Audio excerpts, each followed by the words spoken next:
Wulavinaka, this is Pacific Waves from RNZ Pacific. I'm Elisha Foon. Coming up. FijiFirst under Frank Bainimarama dominated the political stage. The FijiFirst Party says Frank Bainimarama will remain party leader despite his sentence.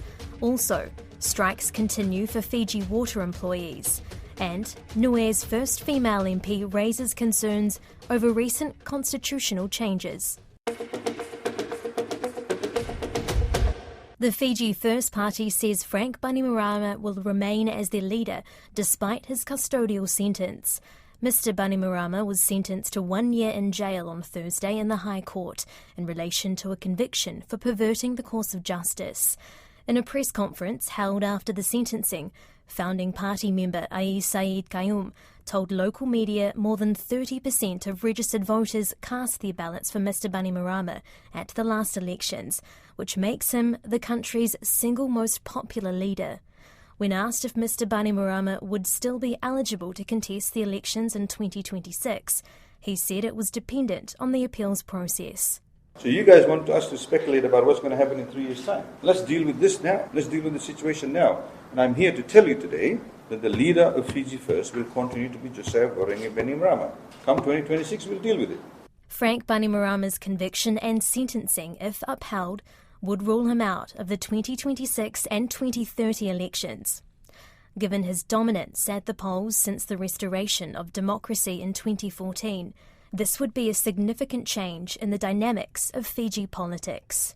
Kiroi Hawkins spoke to Victoria University of Wellington Professor of Comparative Politics and Melanesian governance expert John Frankel. Well, it's, I think, enormously significant. The FijiFirst under Frank Bainimarama dominated the political stage, not because of democratic support, but because of authoritarian rule for so many years after the 2006 coup. And then by 2014, they were able to command sufficient popular legitimacy to actually emphatically win an election by a landslide, but always hanging around through this period of the coup, the abrogation of the constitution, the censorship of the media, the penalties against coup opponents.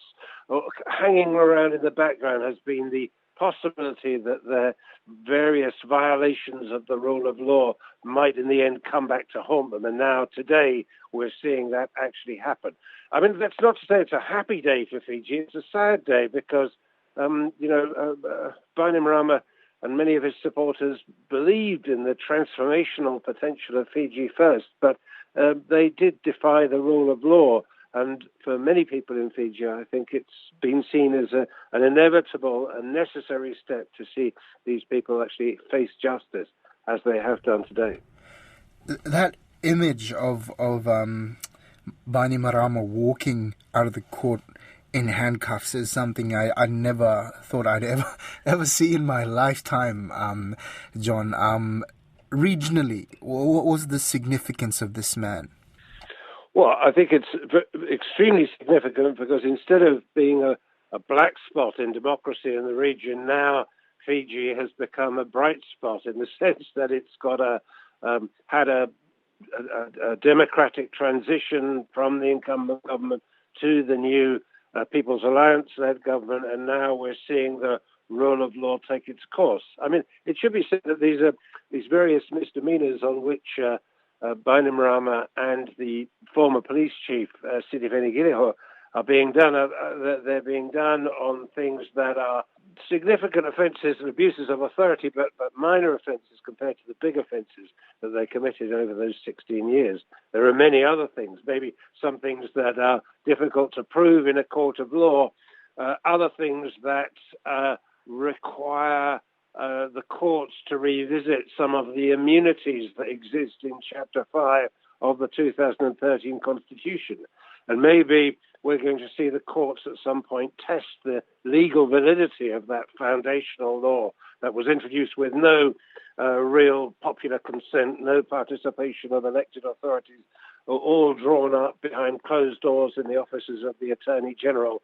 Maybe we're going to see that constitution eventually being revisited. Now, the conviction and sentencing, again, if any appeals are denied or sentencing and the conviction remains the same for Bainimarama, rules him out for 8 years to contest in the national elections, which would put him out for the 2026 election, but also the 2030 election. Is this the last we'll see of Bainimarama, if that is the case, politically? Well, I think he's very unlikely to stand for Parliament again, or to want to be in Parliament. I think he was always uncomfortable as a parliamentarian. He left the running mainly to Ayar Sayed Kem, and Ayar Sayed Kem too is unlikely to come back as a parliamentarian. I think as regards the court convictions and the court judgments, though, there is a problem with the spats that are obviously going on behind the scenes between the magistrate and the acting Chief Justice. This isn't healthy. It would be better to have the judges sitting on the appeal, if, presumably an appeal will come, that are making decisions that are not based on any kind of personal loyalties or affinities or vendettas or recriminations. That's for the reconstruction of the rule of law in Fiji. I think that's really, really important. One doesn't want to see these court cases against Bainimarama as the conduct of revenge kind of actions. They need to be founded on the establishing or building up the rule of law and taking action against people for having committed crimes in the past. Staying in Fiji, after more than 3 days of striking, a National Union of Workers official is hopeful Fiji Water employees will return to work shortly. Fiji Water employees say the company has failed to pay owed overtime and have not made income adjustments to inflation, along with other pay-related issues. Caleb Fotheringham has more. Employees outside the multi-million-dollar US-owned company's water bottling plant in Yangara and the Niue Bulla depot in Lautoka hold signs during a strike saying pay rise now and no more wage theft. Industrial Relations Officer for the National Union of Workers, Mirirai Vatingi, says the two parties are working on a resolution. We've taken this action, but the parties for the past 3 days have been having discussions. So we had another round of talks yesterday, and today we met with the Ministry of Labour officials, so we're just awaiting the response from Fiji Water. Talks broke down between Fiji Water and workers on the 8th of April, with employees' issues catering around pay. There are a number of issues that have arisen after, a series of discussion, negotiation with Fiji Water. And, it includes unpaid overtime and cost of living adjustments. She says the National Union of Workers met with the Ministry of Labour officials on Thursday and are now awaiting a response from Fiji Water. RNZ Pacific has requested comment from Fiji Water and have not received a response. However, in a statement, a company spokesperson says it was regrettable workers had engaged in a strike. The decision to strike is also unlawful because these issues have been submitted to the Ministry of Employment, which has not yet decided on the dispute. Fiji Water takes great pride in being one of the best employers in Fiji and operating one of the most advanced and safest plants in the world. The spokesperson says the company provides some of the highest and best benefits in Fiji, including a 13.5% wage increase in 2022. They say recent offers to the union equal an additional 17% pay increase for hourly paid workers and a new roster pattern that would give workers 17 more days off each year. Instead, the union has elected to engage in a strike that harms workers who will not receive wages while on strike. The spokesperson says the company would remain committed to resolving the contested issues with the union. Ms. Vatingi says employees will only return once an agreement is made. Niue's first female MP, Olaf Jacobson, has concerns constitutional changes that have passed their second readings in Parliament could be viewed as loosening ties with Aotearoa New Zealand. The proposals under the amendment bills include increasing the number of members of Cabinet from 4 to 6 and expanding the term of the Assembly from 3 to 4 years. Another planned amendment is changing the title of the head of government from Premier to Prime Minister. She told Lydia Lewis there's a need to tread cautiously.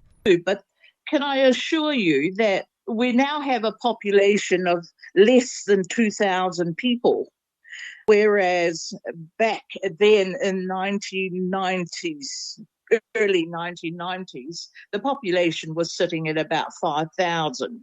So the change for increase on the numbers of ministers to help didn't quite align itself very well for me. And the reasons why I think it's important that whilst you're going to have a lot of these people doing the work, at the same time, you've got to be able to account for many of those things. And I thought the number 4 is sufficient for what we've got at the moment, but they're saying that there is an increase of responsibility globally when they go to a lot of these meetings. So yes, I accept those sorts of things, but I think it could still be done. The other increase was the increase in the term of how many years tenure. So it's now, instead of 3 years, it's now going to be 4 years. Now, if you look at that, you're actually looking at just one group of people, and that's the politicians themselves. The prosperity, the dissemination of wealth, because people are going to be, you're going to pay these people well.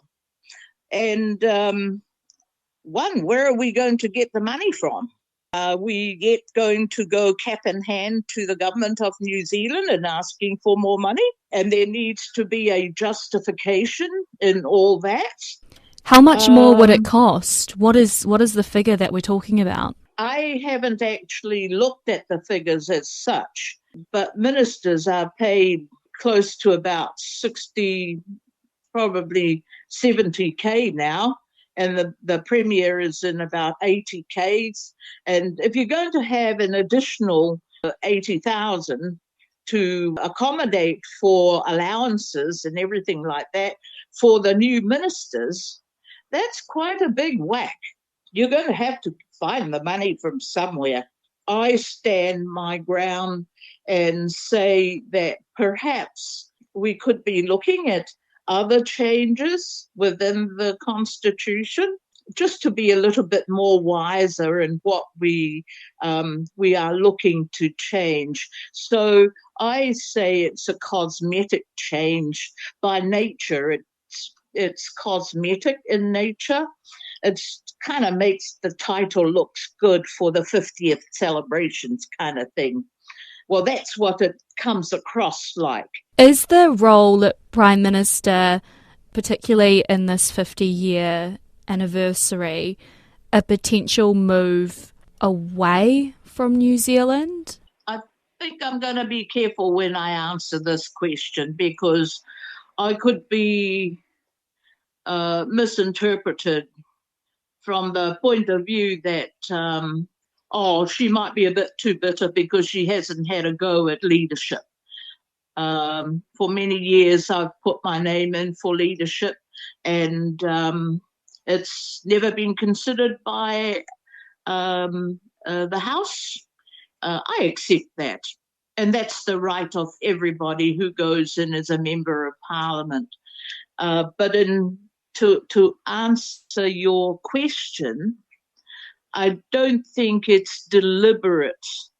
It's a deliberate look to sort of steer away from New Zealand in a subtle way.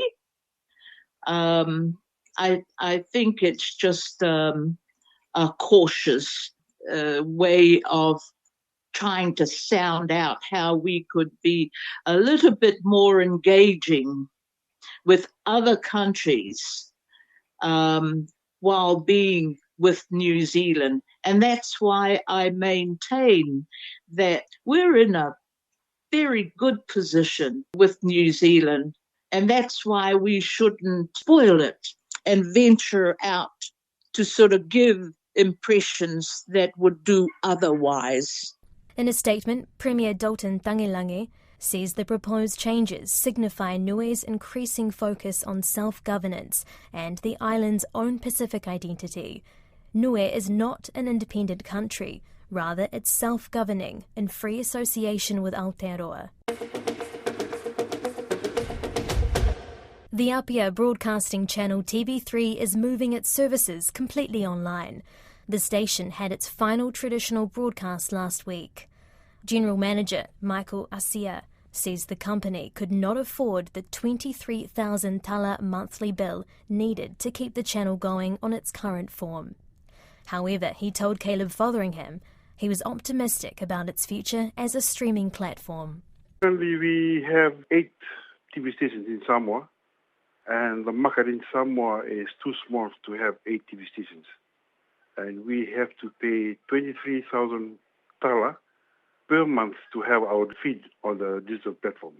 We can't afford to do that anymore. What do you mean when you said that the market is too small to have 8 stations? To make it simple is, to run a TV station, you need sponsors for different programs, to run the ads on our station.